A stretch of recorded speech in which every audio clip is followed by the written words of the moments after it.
Hello दोस्तों, स्वागत है आप सबका आपके अपने यूट्यूब चैनल एजुका पे। तो दोस्तों, वोकेबलरी में हम अब तक बहुत कुछ कवर कर चुके हैं और अब हमारी वोकेबलरी धीरे धीरे एंड की तरफ जा रही है। अब तक हम हजारों वर्ड सीख चुके हैं और मैं उम्मीद आपसे ये कर रहा हूँ कि वो सारे वर्ड्स आपने सिर्फ सुने ही नहीं है, वो सिर्फ आपने जो है बस सुन के एक कान से दूसरे कान से निकाल नहीं दिए हैं, बल्कि उनको अच्छे से याद किया है। और जैसा मैं आपसे एक्सपेक्ट करता आ रहा हूँ, आपने उनके सेंटेंसेस भी बनाए हैं, क्योंकि ऐसा ही करने से आपको अच्छे से वो सारे वर्ड्स याद रखेंगे। अब ये नहीं होना चाहिए कि जो वर्ड्स हमने सिखाए हैं उनमें से भी आप छाटना शुरू कर दें कि नहीं नहीं, थोड़े से जो आसान आसान से वर्ड है वो सीख लूँ। नहीं, ये वर्ड्स तो आपको याद करने ही हैं हर हालत में। इतनी मेहनत तो आपको करनी ही पड़ेगी अपने एग्जाम को क्लियर करने के लिए। अब दोस्तों, ये नहीं होना चाहिए कि हम आगे आगे तो सिखाते जा रहे हैं और पीछे का आप भूलते जा रहे हैं। तो इसलिए रेगुलर टच में रहिए इन सभी वर्ड से। ये नहीं होना चाहिए कि आपने आज तो याद कर लिए, जिस दिन हमारी क्लास है उस दिन कर लिए, बाद में सब छोड़ दिया और सब भूल गए। नहीं, ये वर्ड्स जब भी हमारी क्लासेस होती हैं तो कुछ कुछ, जैसे मान लीजिए हफ्ते में नहीं तो महीने भर में एटलीस्ट इनको रिवाइज करते रहना बहुत जरूरी है, तभी आपके दिमाग में ये वर्ड्स आएंगे। और जब भी आप कुछ भी कोई रीडिंग कर रहे हैं, स्पेशली जब आप इंग्लिश न्यूज़पेपर्स की रीडिंग कर रहे हैं, तो देखा कीजिए कि कैसे रूट्स फॉर्म होते हैं। देखा कीजिए कि उन वर्ड्स में कौन से रूट्स का यूज क्या हुआ है, उन रूट से क्या मतलब हो रहा है। तभी तो आपको प्रैक्टिस होगी एग्जाम में वर्ड्स को पहचानने की और उनके मीनिंग्स निकालने की। तो चलिए, मैं इसी उम्मीद से कि आप जो हमारी बातों को ध्यान से सुन रहे हैं और उनको उनसे बहुत अपने एग्जाम के लिए प्रैक्टिस भी कर रहे हैं, स्टार्ट करते हैं आज की वर्ब्स की क्लास, मतलब कि क्रियाओं से जुड़े हुए कुछ शब्द आज हम देखेंगे।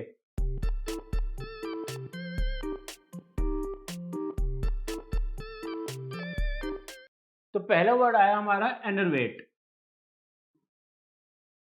अब एनर्वेट में आप दोस्तों नोट कीजिएगा कि एनर्व जो है ये एनर्जी को रिप्रेजेंट कर रहा है, और एनर्जी का मतलब तो हम सबको पता ही है। अब एनर्वेट का क्या मतलब हुआ कि कुछ जो हमारे अंदर से एनर्जी एकदम सक कर ले, मतलब कि कुछ ऐसा जो कि सारी एनर्जी ड्रेन आउट कर दे, बिल्कुल बाहर ही निकाल दे सारी एनर्जी। अब मान लीजिए कोई बोरिंग लेक्चर है, कोई भाई बहुत ज़्यादा कोई फिजिक्स का या जो भी आपको बोरिंग चैप्टर लगता है, सब्जेक्ट लगता है, उसका कोई चल रहा है लेक्चर। अब आप जो उसमें सुन रहे हैं आपको समझ नहीं आ रहा, आपको बहुत ज़्यादा नींद आ रही है, थकान हो रही है, और जो आप पागल हो गए हैं बिल्कुल सुन सुन के, भागना भी चाहते हैं, पर आपको इतना ज़्यादा थक गए हैं कि बेंच से उठने का भी इच्छा नहीं हो रही है अब आपकी। तो क्या हुआ, उस लेक्चर ने हमारे अंदर सारी एनर्जी सक कर ली, इतना ज़्यादा हमें बोर कर दिया। तो उसे कहा जाएगा एनर्वेट, मतलब कि something which drains out energy. अब जैसे लॉकडाउन में पड़े पड़े हम इतने ज्यादा बोर हो गए, इतने ज्यादा जो है पक गए थे, घर में ही पड़े पड़े टीवी देखते रहते अपने लैपटॉप या मोबाइल पे लगे लगे, कि भाई सब हमें बाहर भागना था। हम तो जो है इतने ज्यादा मतलब आलसी हो गए थे। आपने देखा होगा लॉकडाउन में बहुत लोग कितने आलसी हो गए, क्यों? क्योंकि उनके अंदर से इस बोरियत ने सारी की सारी एनर्जी सक कर दी बस। इतने ज्यादा थक गए थे लोग, तो वो भी एनर्वेट, लॉकडाउन भी हमारे लिए एनर्वेट का ही काम किया लॉकडाउन ने। अब कैस्टिगेट को देखते हैं।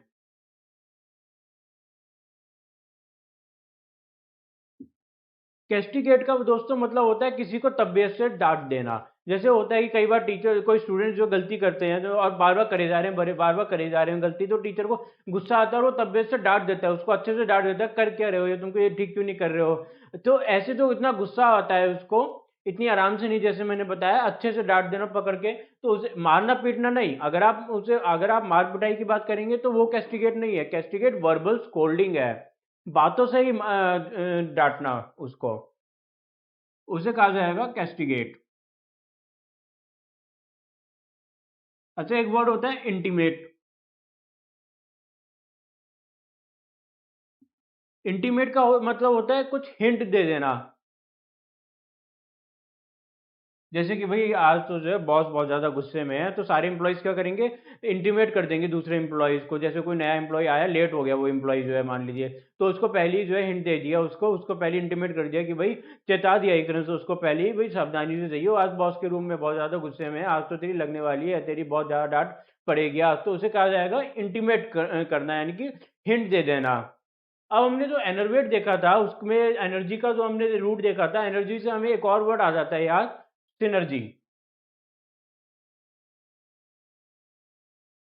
सिनर्जी का क्या मतलब होता है दोस्तों, मान लीजिए दोस्तों कि दो दवाइयाँ हैं, डॉक्टर आपको दो दवाइयाँ लिख कर देता है अलग अलग तरह की। अब आप तो सोचेंगे कि भाई आपने नेट में सर्च कर लिया, अच्छा ठीक है, ये एक काम कर रही है, ये मेरा बुखार कंट्रोल में कर रही है, ये मेरा कोल्ड कंट्रोल में कर रही है। बट एक्चुअली क्या हो रहा है ना दोस्तों, जब वो ड्रग्स साथ में काम करते हैं, ड्रग्स मेडिसिन को ड्रग्स भी कहते हैं दोस्तों, तो वो जो ड्रग्स या वो जो दो मेडिसिन साथ में काम कर रही हैं, तो वो इफेक्ट कहीं ज़्यादा बढ़ जाता है, कैस्केडिंग इफेक्ट हो जाता है। कैस्केडिंग मतलब कहीं ज़्यादा इफेक्ट हो जाना।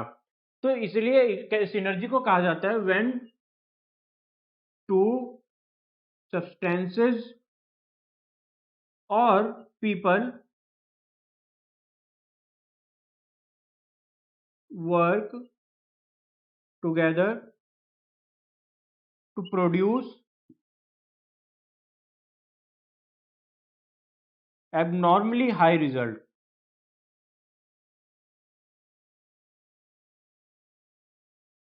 अब कोई कंपनीज को ही एग्जांपल ले लीजिए, एक सप्लायर है, मतलब जो रॉ मटेरियल बनाता है, दूसरा उसको जो है फिनिश गुड बना के आगे बेचता है। अब ये दोनों कंपनी आपस में मर्ज हो जाए तो सोचिए कितना ज्यादा एक तरह से कंपनी ने जो है पूरी चेन स्टार्टिंग से लेके एंड तक अपने अंडर ही एक्वायर कर लिया है।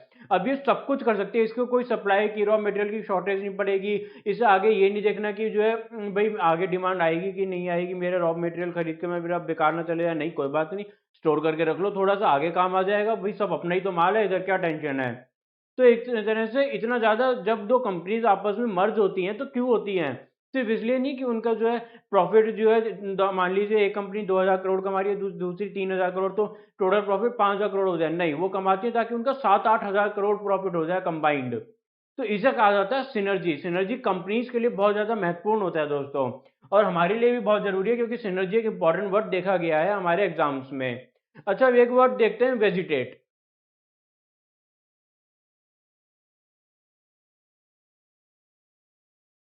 वेजिटेट का दोस्तों मतलब क्या होता है? वेजिटेशन से बना है वेजिटेट। वेजिटेशन मतलब कि लाइफ एंड ग्रोथ। जैसे पौधे होते हैं वो जो है जी रहे होते हैं अपनी लाइफ, वही वो मुर्दे नहीं होते, पौधों को भी दर्द होता है, उन्हें भी सब जो एहसास होता है, वो जिंदा होते हैं, जी रहे होते हैं जिंदगी, और जो बढ़ते जा रहे होते हैं, बढ़ते जा रहे होते हैं। पर एक एनिमल जिस तरह जिंदगी जीता है और एक पौधा जिस तरह जिंदगी जीता है, पौधा तो जिंदा होते हुए भी लगता है कि जैसे मरा ही हुआ है, जबकि एनिमल तो दिखता है साफ साफ, भाई डर भी लगता है एनिमल से। तो वही डिफरेंस है दोस्तों, जब एक पौधा जो है जिंदा रह के भी लगता है कि डल से लाइफ जी रहा है, ना कहीं जा सकता है, ना कुछ हो रहा है, तो यही इधर हम कह रहे हैं वेजिटेट का मतलब कि कोई व्यक्ति जी तो रहा है अपनी लाइफ को, बट वो बहुत ज्यादा डल लाइफ जी रहा है, बोरिंग लाइफ जी रहा है वो बहुत ज्यादा, तो उसे कहा जाएगा vegetate, living or dull stagnant life. जैसे कि कोई मान लीजिए वो आदमी है, वो सुबह ऑफिस जाता है, शाम को वापस आ जाता है, और फिर जो टीवी देखा थोड़ी देर, सो गया।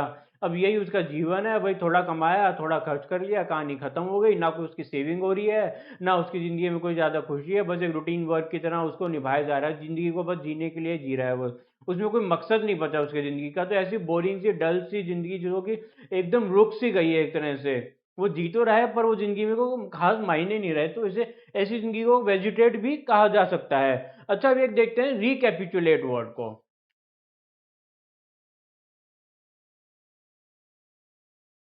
ये कॉम्प्लेक्स वर्ड है थोड़ा सा दोस्तों, इसको ध्यान से समझिएगा। रिकैपिचुलेट का क्या मतलब होता है? समराइज करना। और हम ये कैसे बना रहे हैं वर्ड को, देखिएगा। सबसे पहले रिकैपिचुलेट में से कैपिचुलेट वर्ड निकाल देते हैं हम।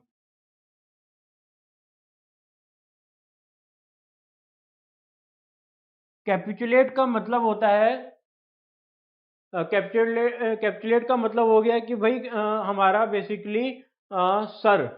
कैपिटुलेट का मतलब हो गया कि भाई जब हम किसी के सामने अपना सर झुका दें, सरेंडर कर दें। अब कैपिटुलेट से एक और वर्ड बनता है डीकैपिटेट। यहाँ अब हमें समझ में आएगा इन वर्ड्स का क्या मतलब है एक्चुअल में। इंटरेस्टिंग वर्ड है ये, बहुत ही ज़्यादा खतरनाक वर्ड है। पहले हुआ करता था जो डीकैपिटेट मतलब कि सर को धड़ से अलग कर देना, to chop off someone's head.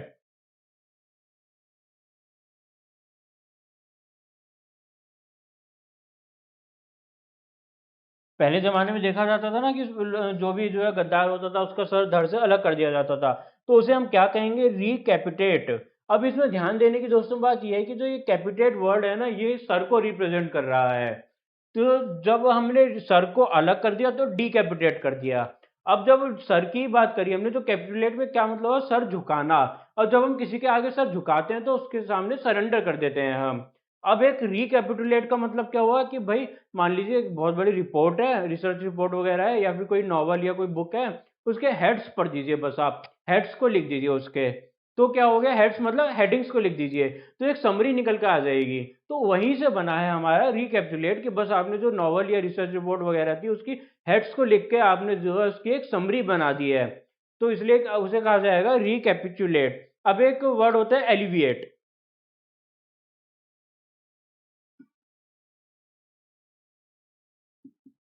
Elevate का मतलब होता है दोस्तों कि सबसे पहले तो आप ये समझिए एलिवेट का मतलब इलाज करना नहीं है। एलिवेट का मतलब है कि आराम देना। मान लीजिए भाई जैसे क्रिकेटर्स होते हैं उनका फ्रैक्चर हो जाता है उंगली में खेलते खेलते, या कुछ भी बहुत ज़्यादा पैर मुड़ गया या कोई प्रॉब्लम हैमस्ट्रिंग की प्रॉब्लम आ गई, तो उन्हें स्प्रे छिड़क दिया जाता है उनके उस पार्ट पे। उससे क्या होता है, उन्हें कुछ देर के लिए वो पार्ट, उन्हें दर्द नहीं होता उस पार्ट में। सूथ्स द पेन। इसका मतलब ये नहीं कि वो जो है ठीक हो गया, वो उनकी चोट ठीक हो गई, नहीं। वो जब तक मैच खेल रहे हैं एटलीस्ट जब तक उन्हें दर्द ना हो, इसलिए वो स्प्रे छिड़क दिया जाता है ताकि उनका पेन एलिविएट हो सके, मतलब कि कम हो सके। अब एलिवेट से हमें एक वर्ड आता है एलिवेट। एलिवेट का क्या मतलब है, ऊपर चढ़ना। जैसे एलिवेटर आपने सुना होगा, क्या होती है एलिवेटर, लिफ्ट होती है जिसपे आप जब चढ़ते हैं उस पर बटन दबाते हैं तो ऊपर जाती है, नीचे भी जाती है, बट जनरली एलिवेटर जो है ऊपर जाने के लिए मानी जाती है। तो एलिवेट मतलब कि अपने आप को ऊपर लेके जाना। एलिवेट में Leelevate है। एलिवेट मतलब ऊपर, टू राइज। ठीक है, उसका फंक्शन नीचे जाना भी है, उसमें कोई डाउट नहीं है, बट एलिवेटर जो है जनरली उसका मतलब यही बनाया गया है कि टू, कोई चीज जो हमें चढ़ने में मदद करे। तो ये हो गया हमारा एलिवेटर। अब ये सारे आप जो नोट कर लीजिए, उसके बाद हम और बहुत सारे अपने वर्ड्स देखते हैं। तो अब एलिवेट्स और उसी से एलिवेट से भी जो हमारा वर्ड बन रहा था एलिवेशन से, लेविटेट। लेविटेट का क्या मतलब होता है दोस्तों कि to rise and float in air, मतलब बेसिकली सुपरमैन। वो क्या होता है कि भाई वो हवा में उड़ भी रहा है और जो रुक भी गया वहां पे ऐसे तैर भी सकता है। तो ये बेसिकली गॉडली पावर हो गई, कोई मैजिकल पावर हो गई, जिससे कि आप जो हवा में तैर भी रहे हैं, उड़ रहे हैं और तैर रहे हैं। जैसे मान लीजिए चिड़िया है, वो हवा में उड़ रही है और जो हवा में रुक के जो है तैरने भी लग जाए, तो इसे कहा जाता है जाएगा लेविटेट। टू फ्लाई एंड, या फिर rise and float in sky.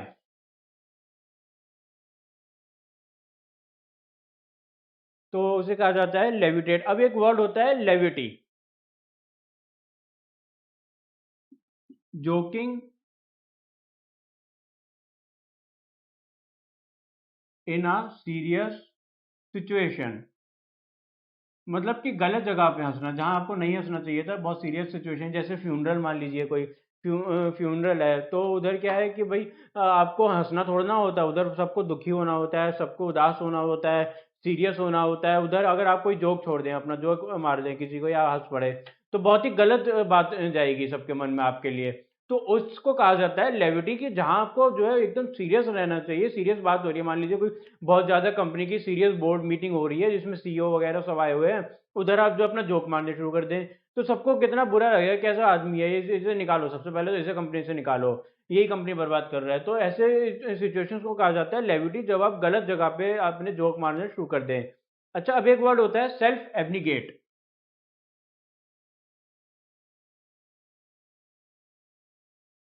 Self एब्निगेट में दोस्तों आप नोटिस कीजिएगा, सेल्फ एब्निगेट जो है, इधर सेल्फ एब्निगेट, इसमें नेगेट वर्ड को देखिए। नेगेट मतलब होता है डिनायल।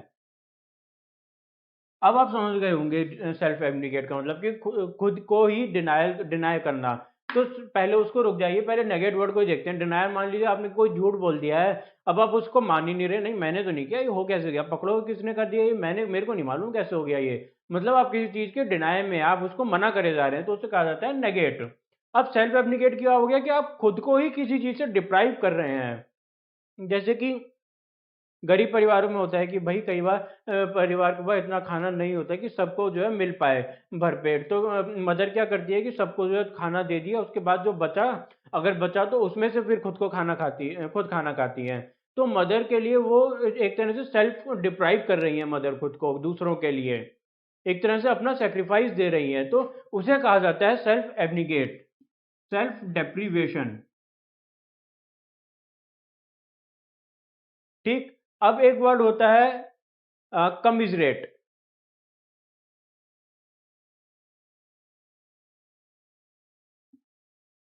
कमिजरेट का दोस्तों क्या मतलब हो गया? Sympathy, sympathise.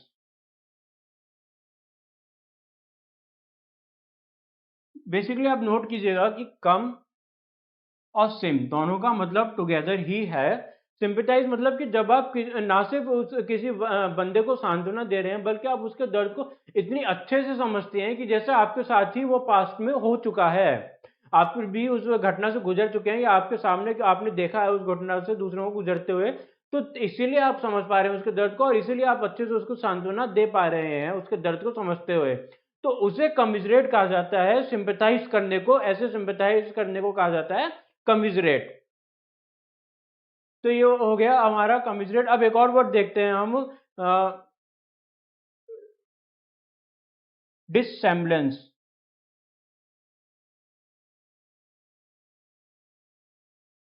डिससेम्बलेंस देखने से पहले दोस्तों हम एक सिमुलेट वर्ड को देखेंगे।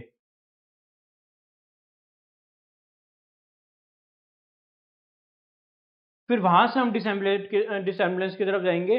सिमुलेट मतलब दोस्तों हो गया कि प्रिटेंड करना।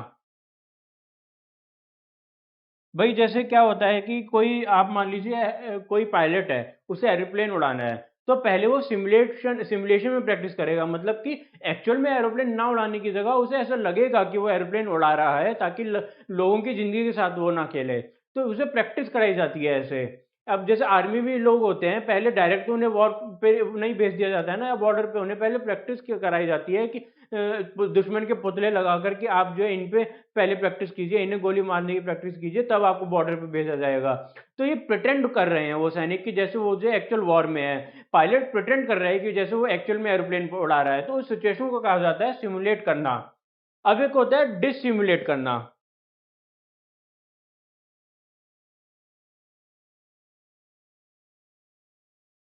डिसिमुलेट का दोस्तों क्या मतलब हो गया कि भाई अपने एक्चुअल फीलिंग्स को छुपा के आप जो है एकदम अपोजिट फीलिंग्स को दिखा रहे हैं। जैसे वो गाना है ना, तुम इतना क्यों मुस्कुरा रहे हो, कोई क्या दर्द है जो तुम छिपा रहे हो। मैं तो खैर बहुत बुरा गाता हूँ, पर आप समझ गए होंगे कि मैं कहना क्या चाह रहा हूँ। तो डिसिमुलेट का मतलब क्या हो गया कि भाई अगर आपको दर्द हो रहा है अंदर से, तो आप बाहर से तो मुस्कुरा कर दिखा रहे हो। अगर तो इसका क्या या फिर मान लीजिए आप बहुत ज्यादा खुश हो, पर आप किसी को दिखाना नहीं चाह रहे, तो आप बड़े सीरियस फेस हो। हाँ ठीक है, हो गया, क्या हो गया, क्या बड़ी बात है इसमें। तो डिसिमुलेट मतलब कि टू शो अपोजिट फीलिंग्स,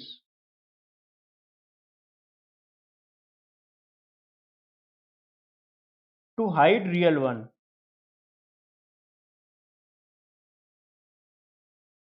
तो ये हो गया हमारा डिसिमुलेट। अब एक है डिसेम्बलेंस, ये भी इसी से जुड़ा हुआ है। डिसेम्बलेंस का क्या मतलब है कि to ignore the facts rather to accept them, to pretend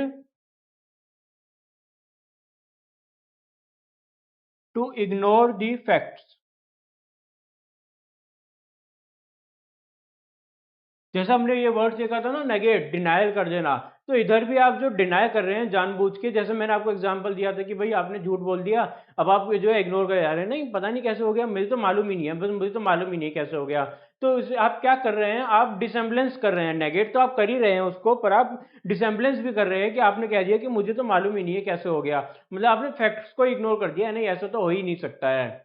मान लीजिए आपको जो है लॉकडाउन से आपको जो है आप एकदम से धंधा आपका बैठ गया, तो आप क्या कहेंगे, नहीं मैं तो मालूम ही नहीं लॉकडाउन हुआ है, लॉकडाउन हुआ ही नहीं है, नहीं मैं तो रोज दुकान जाऊंगा, मुझे क्या मतलब, ऐसे लॉकडाउन हो ही नहीं सकता, मैं तो मानता ही नहीं लॉकडाउन को। एक तरह से आपको पता होते हुए भी, पर आप उसको एक्सेप्ट ही नहीं कर पा रहे हैं, इतना ज्यादा अलग हो गया है वो आपकी सोच से, तो आप उसको नेगेट ही करे जा रहे हैं, मतलब आपको उसको डिनाई ही करे जा रहे हैं। तो उसे कहा जाएगा डिसेम्बलेंस। अब आप ये सब नोट कर लीजिए, फिर हम थोड़े बहुत और वर्ड्स को देखते हैं। अब एक वर्ड आ गया वैसिलेट। वेस्लेट आपने शायद ना सुना हो, पर आपने ऑसिलेट जरूर सुना होगा। ऑसिलेट का क्या मतलब होता है? ऑसिलेट का मतलब होता है to swing back and forth, मतलब आगे पीछे घूमना। जैसे मान लीजिए पेंडुलम होता है ना, आगे पीछे ऐसे घूमता रहता है, साइडवेज घूमता रहता है, या फिर कहें उसको, तो उसे ही कहा जाता है oscillate, to swing back and forth. तो वेसिलेट का क्या मतलब हुआ? वेसिलेट का भी वही मतलब हुआ जो ऑसिलेट का हुआ, to swing back and forth, दोनों का एक ही मतलब है। ऑसिलेट हमने ज्यादा कॉमनली यूज किया हुआ है, वर्ड ज्यादा कॉमनली सुना हुआ है, वेसिलेट हमने कम सुना हुआ है।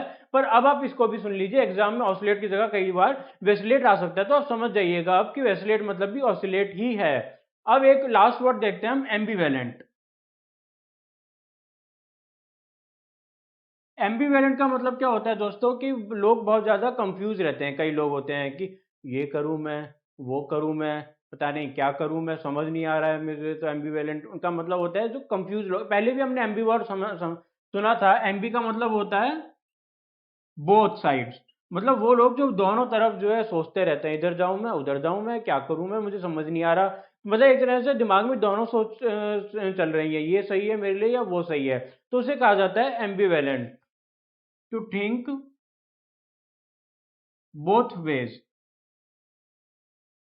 अच्छा, जो ये वेस्लेट वर्ड है ना, इसके बारे में एक और बात बताते हैं हम। ऑसिलेट तो जनरली दोस्तों क्या होता है कि पेंडुलम जैसी चीजों के लिए इस्तेमाल होता है। इंसानों के लिए भी हो जाता है कि आप जो इधर से उधर ही कभी इधर डोल रहे हैं, कभी उधर डोल रहे हैं, कुछ समझ ही नहीं आ रहा आपको किधर जाना चाहते हैं, आप क्या करना चाहते हैं। वेस्लेट भी ऐसा ही है, जब इंसान के पास दो ऑप्शन दे दिए जाएं, given two options, person is confused which way to go. मतलब वेस्लेट जो है ज्यादातर इंसानों के लिए भी यूज होता है। ऐसे इंसान होते तो एम्बीवेलेंट है, ये बात ठीक है।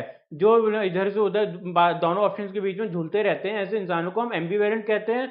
और जो वो क्रिया है उनके इधर से उधर, उनके कंफ्यूज रहने की, उस क्रिया को कहा जाता है वेसिलेट। और ऑसिलेट जनरली पेंडुलम जैसी चीजों के लिए इस्तेमाल किया जाता है। तीनों एक से ही वर्ड्स हैं। आप तीनों का ही मतलब बेसिकली समझ लिए कि दोनों जो कंफ्यूज रहे दोनों ऑप्शंस के बीच में, ये तीनों ही वर्ड्स आए, तो आप समझ जाइएगा कि एग्जाम में जो है लगभग एक से ही बात की जा रही है, कंफ्यूजन की। तो चलिए दोस्तों, इसी के साथ हम अपनी वर्ड्स की क्लास खत्म करते हैं। मुझे उम्मीद है कि आज की क्लास आपको अच्छी लगी होगी। अगर आपको आज की क्लास हमारी पसंद आई तो हमारी वीडियो पर लाइक कर दें, और साथ ही हमें हमारी वीडियो को जितना हो सके उतना शेयर कर दीजिएगा। और अगर आपको कोई डाउट है तो आप हमें ज़रूर कमेंट सेक्शन में बता दीजिए। और दोस्तों, अगर आपने अभी तक हमारी वीडियो को सब्सक्राइब नहीं किया तो प्लीज़ हमारी वीडियो को सब्सक्राइब कीजिए, और साथ में दिए गए बेल आइकन पर क्लिक कर दीजिए, ताकि हमारी सभी वीडियोज़ की लेटेस्ट अपडेट्स आपको मिलती रहें। Thank you.